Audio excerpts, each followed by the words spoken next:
안녕하세요 여러분. 새벽 날개와 같이 여러분의 삶 가운데 찾아오시는 하나님으로 인하여서 매일이 새로운 날, 새날이 되기를 주님의 이름으로 축복합니다. 오늘 본문은 창세기 5장 말씀입니다. 제가 대표로 읽도록 하겠습니다.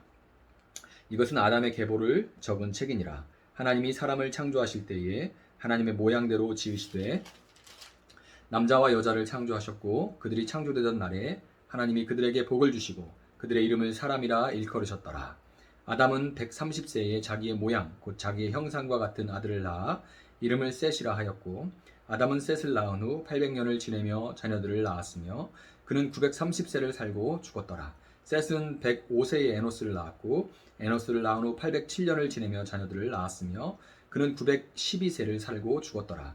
에노스는 90세에 게난을 낳았고 게난을 낳은 후 815년을 지내며 자녀들을 낳았으며 그는 905세를 살고 죽었더라.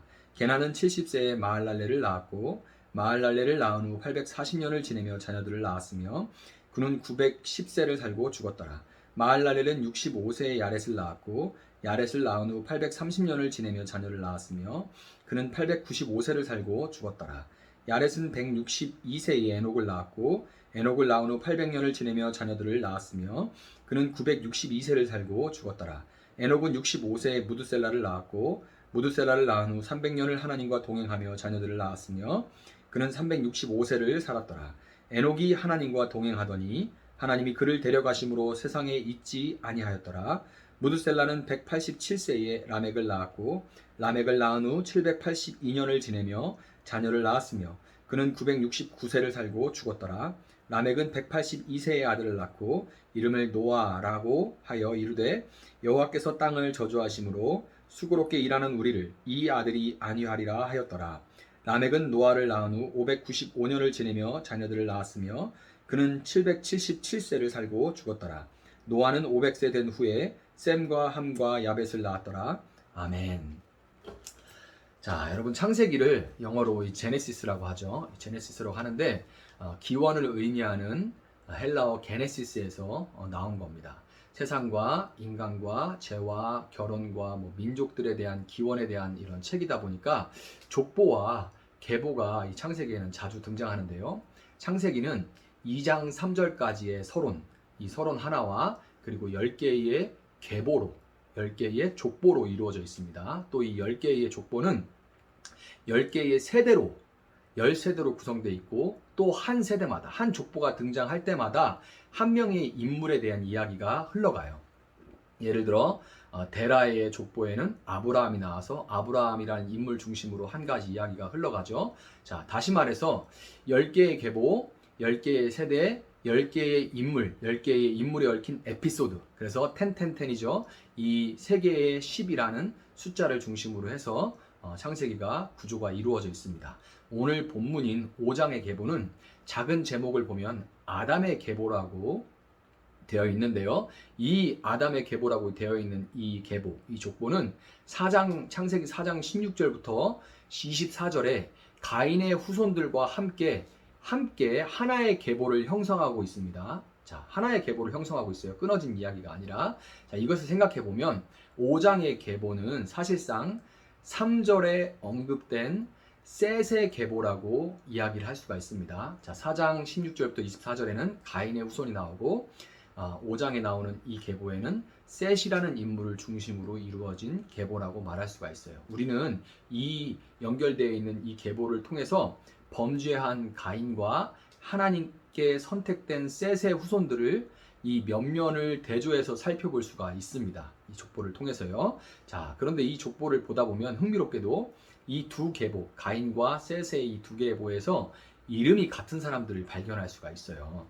자, 읽으면서 그걸 느끼는 분들도 있었을 텐데 그 두 이름이 뭐죠? 바로 에녹과 라멕입니다. 이 두 사람의 이름이 두 족보에 다 나와요. 두 계보에 등장하는 에녹과 라멕은 비록 이름은 같지만 완전히 다른 삶을 살아가는데요. 이 사실을 통해서 우리는 이 두 사람으로 대표되는 두 후손의 다른 삶의 모습을 통해서 창세기 3장 15절에서 하나님께서 언급하신 여자의 후손과 뱀의 후손을 그 후손의 대립을 보여주는 것이 이 계보의 진짜 의도와 목적이라는 것을 알 수가 있습니다. 자, 먼저 가인의 후손 에녹과 셋의 후손 에녹, 이 두 에녹을 비교해 보면 가인의 후손 에녹은 아버지 가인이 성을 쌓고 그 아들의 이름 에녹을 따라서 그 성의 이름을 붙였죠. 그런 인물입니다. 창세기의 계보가 모든 후손들의 이름들을 다 기록하는 게 아니에요. 창세기에 기록된 이름들은 모든 후손들의 이름이 아니라 특별히 하나님의 구원 계획을 보여주기에 적합한 인물들만 선택적으로 기록한 겁니다. 이 족보들에 기록된 이름들은요. 자, 그것을 생각해 볼 때 이 에녹은 그 아버지 가인의 성품과 특성을 전형적으로 보여주는 인물이라는 것을 우리가 알 수가 있습니다. 가인은 하나님 앞을 떠나서 에덴 동쪽 놋 땅에 거주하다가 성을 쌓았죠. 이 놋은 유리방황 이런 의미를 가지고 있어요. 그래서 정처가 없고 늘 불안과 두려움을 안고 살기 때문에 힘이 있어야지 하면서 힘이 곧 진리라는 자기만의 아집으로 성을 쌓고 살아가는 우리 인생의 모습을 잘 보여줍니다.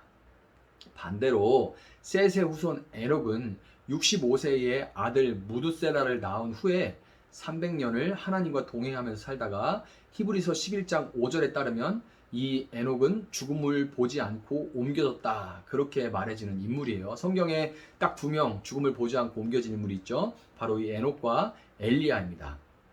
자, 에녹은 어떻게 죽음을 보지 않았을까? 이게 사람들이 관심이 많아요. 초미의 관심사인데 많은 사람들이 관심을 가지고 있다 보니까 그에 대해 설명하는 많은 이야기들이 이제 어떤 목사님들의 설교에 혹은 이제 인터넷에 올라온 글들에 많이 공유가 되고 그러다 보니까 정설인 것처럼 받아들여지는 그런 경우도 있는데, 그 중에 그렇게 제일 유명한 얘기가 뭐냐면 에녹이 65세에 낳은 아들 무두셀라의 이름 뜻이 창을 던지는 사람이거든요, 히브리어로. 근데 이 창을 던지다라는 이 투창은 당연히 전쟁과 연관되어 있기 때문에 전쟁과 같은 심판이 있다는 것을 어느 날 에녹이 이제 뭐 환상이든지 뭐 기도하는 중이라든지 깨닫고 난 다음에 그때부터 이 심판의 날을 생각하면서 하나님과 동행하는 삶을 살았기 때문에 그가 죽음을 피할 수 있었다, 이렇게 이야기하는 그런 이야기들이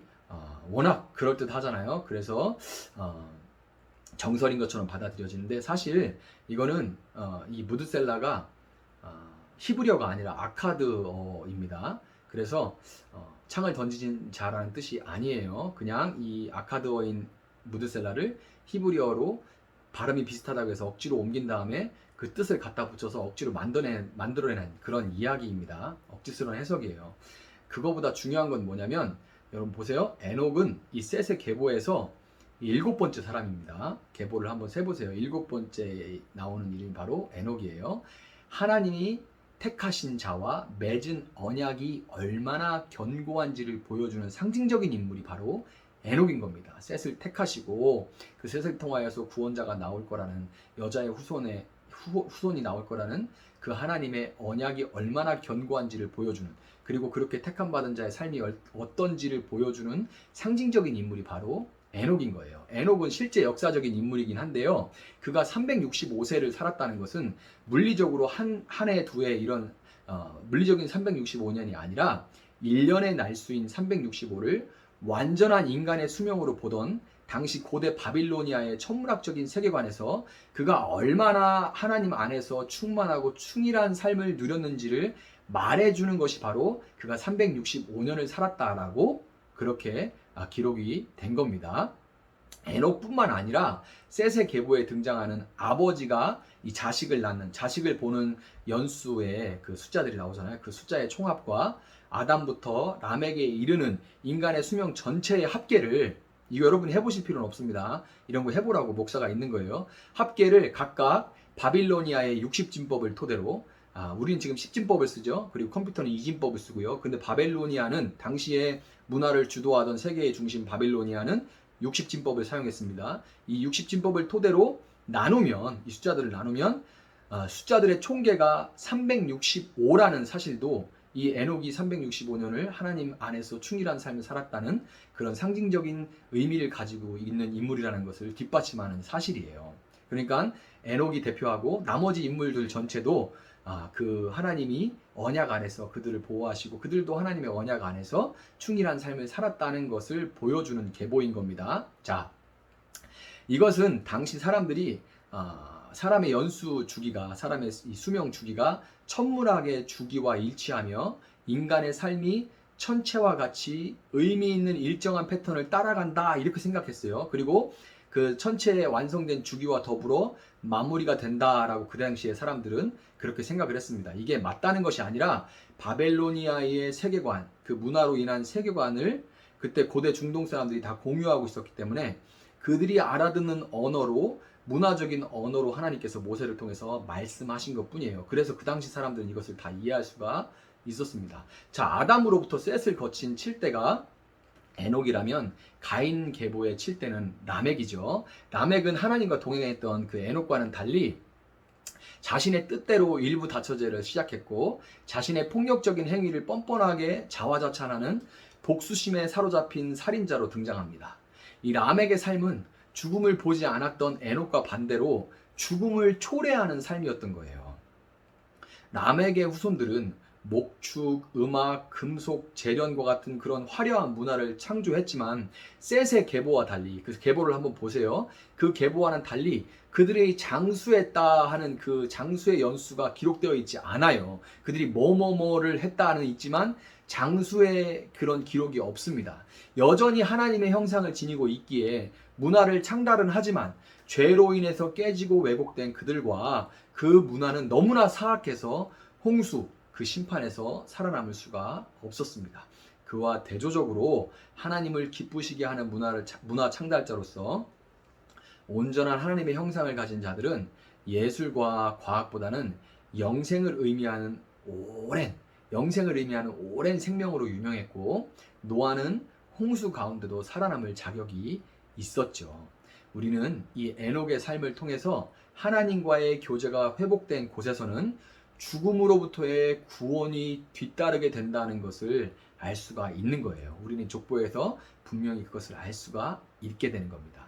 결국 에녹의 삶은 이 타락한 세상 속에서 하나님과 동행하는 사람들이 죽음을 보지 않는 에녹처럼 죽음이 아닌 생명을 체험할 것을 확증해 주는 겁니다. 그리고 그게 온전하다는 것을 보여줘요. 왜냐하면 에녹이 7번째에 나오는 사람이니까요.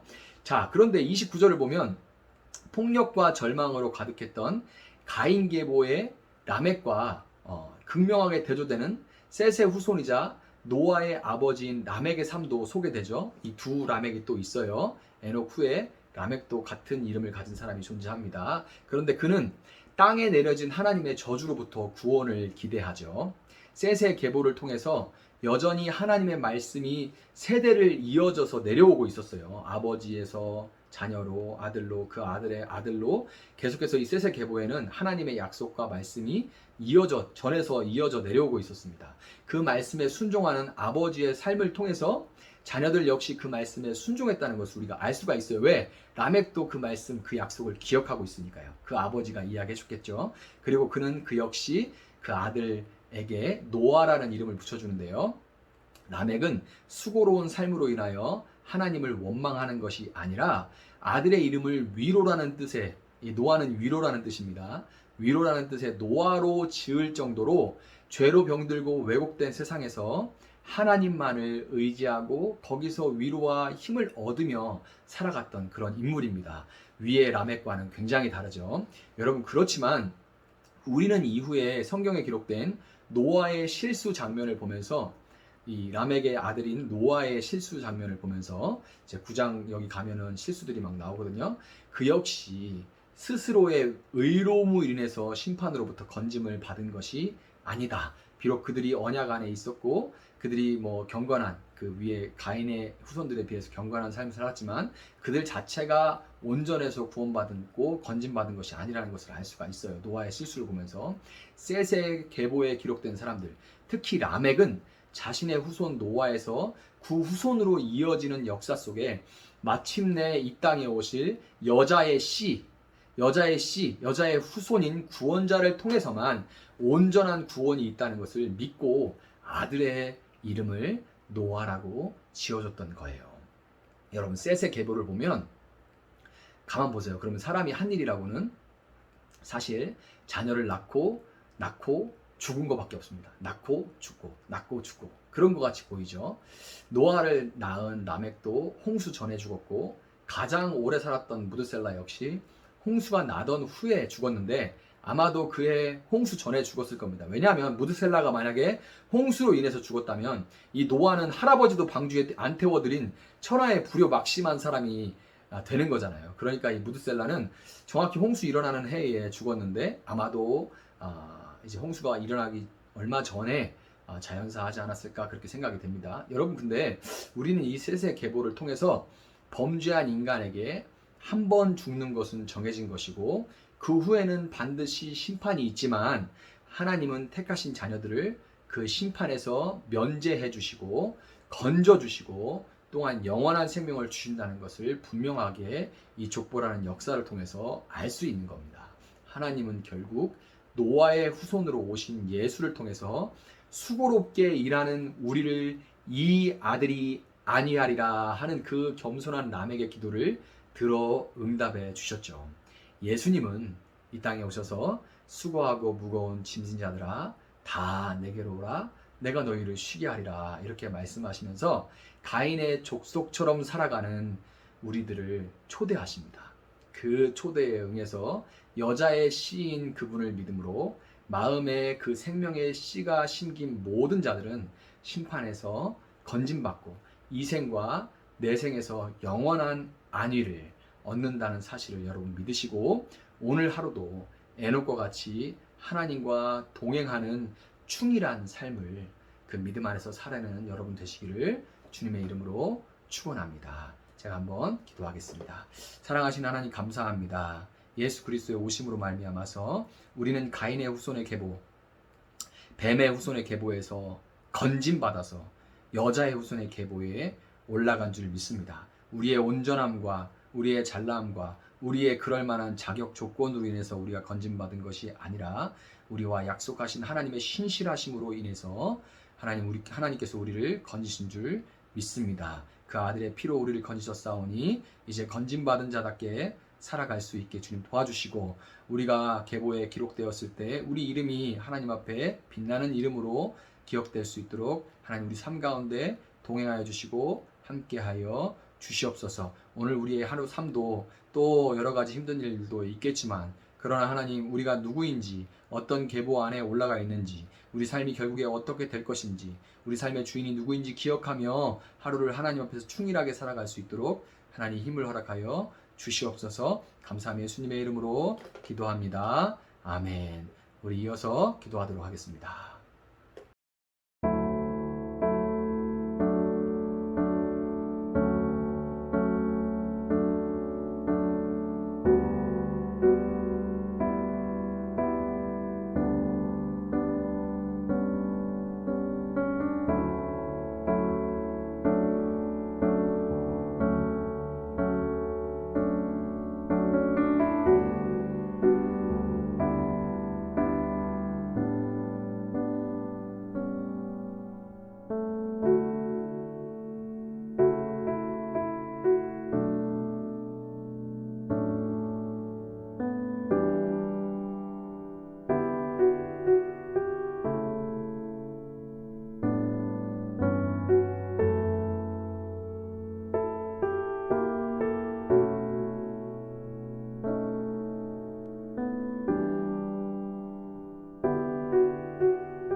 아,